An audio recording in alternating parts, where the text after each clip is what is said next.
नमस्कार मित्रों। ये कहानी आपकी ज़िंदगी बदल देगी।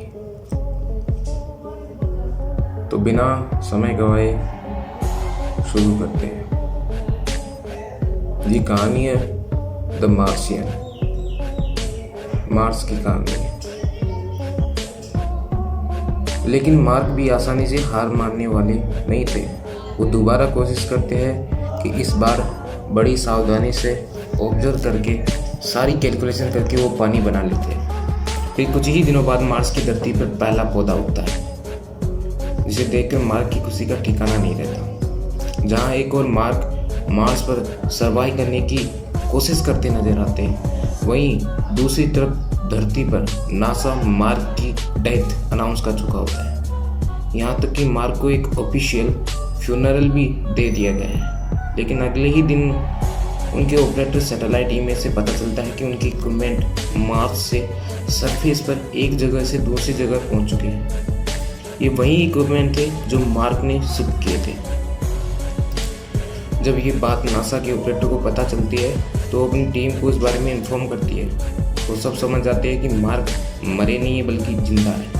लेकिन फिर उन्हें ख्याल आता है कि अगर वो मार्क को बचाने के लिए एक और मिशन लॉन्च भी करते हैं तो भी मार्क के जिंदा रहने की उम्मीद कम थी, क्योंकि इतने दिन खाने और पानी के बगैर वो सर्वाइव नहीं कर पाएंगे। क्योंकि मिशन की तैयारियों में ही 3 महीने का वक्त लग जाएगा और फिर धरती से मार्स तक पहुंचने में 9 महीने लगते हैं, यानी तब तक 1 साल पूरा हो चुका होगा। मार्स पर मार्क आलू उगाने में कामयाब रहे थे। अब वो जल्द से जल्द किसी भी तरह नासा से कांटेक्ट करना चाहते थे।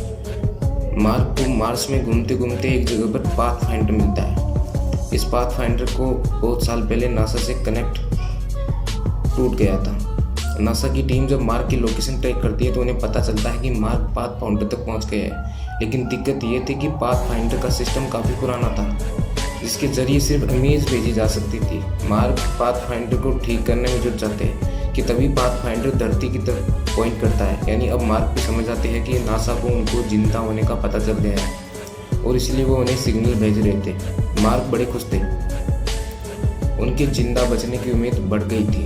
मार्क ने 3 बोर्ड लगाए जिन पर लिखा था, फर्स्ट बोर्ड पर लिखा था कि आपको मेरे सिग्नल मिल रहे हैं, दूसरे बोर्ड पर लिखा था यस और तीसरे बोर्ड पर लिखा था नो। मार्क ने ये तीनों बोर्ड नासा के कम्युनिकेट करने के लिए बनाए थे। जैसे कि अगर उन्हें नासा का सिग्नल मिलता है तो वो कैमरे को यस लिखे और बोर्ड की तरफ पॉइंट कर देंगे। जैसा मार्क ने सोचा था वैसा ही हुआ। जी हाँ, नासा मार्क के सिग्नल के रिसीव कर रहा था और मार्क को उम्मीद बनने लगी थी कि वो बच जाएंगे। मार्क कुछ और मैसेज लिखकर कम्युनिकेट करते हैं और नासा उसे इन्फॉर्म करता है कि उसके लिए खाना और ज़रूरी सामान वो लोग धरती से भिजवा रहे हैं। मार्क को ये पता चलता है कि नासा ने अभी तक बाकी के उन 5 एस्ट्रोनॉट को ये नहीं बताया कि मार्क जिंदा है, क्योंकि वो अभी स्पेस में ही थे। यानी वो मार्स से अभी धरती पर वापस नहीं पहुंचे थे। कुछ दिनों बाद नासा अपना फैसला बदल देती है और उनके क्रू के साथियों को मार्क के जिंदा होने की न्यूज़ देती है और ये भी इन्फॉर्म करती है कि मार्क के लिए हेल्प भेजी जा रही है।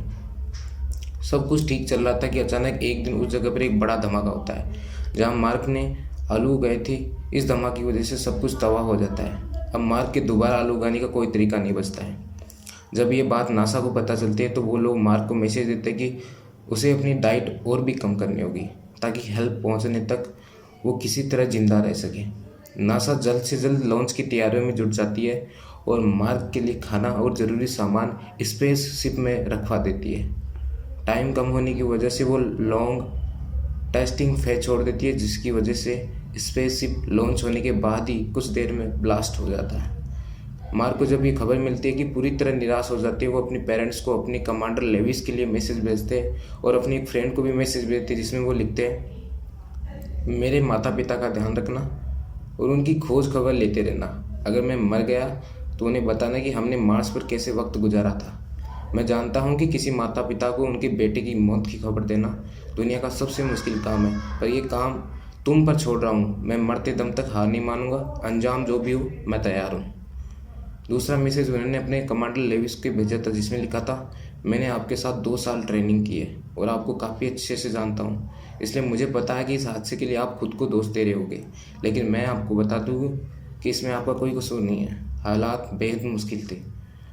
इतना सब कुछ होते हुए भी आपने अपने कमांडर होने का फ़र्ज़ निभाया और सही फैसला लिया। एक क्रू मेंबर की जान बचाने के लिए सबकी जान खतरे में नहीं डाली जा सकती थी।